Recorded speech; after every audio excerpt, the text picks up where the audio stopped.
Paano po itong Farm to Market Road mula San Mariano, Peñaranda, Nueva Ecija to Barangay Militar, Palayan City, Nueva Ecija na sinukat ng Provincial Engineering noong May? May pag-asa pa kaya na maipagawa ng Provincial Engineering? Ayan po.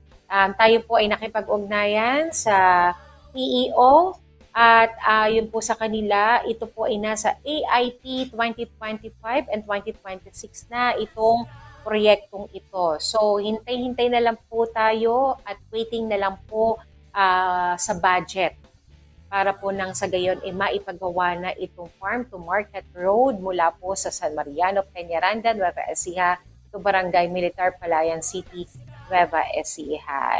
Nung May kasi, di ba, meron din kasi, syempre, Jovi, di ba, nagkaroon din ng election ban, di ba? So, ngayon ay hintayin na lang natin yung budget. Kinakailangan din po kasi itong dumaan pa no, sa budget hearing, sa deliberation. Yes, ayan. Kinakailangan dumaan po sa tamang proseso ang paggamit po ng ating mga pondo. Yun po ang on the way na rin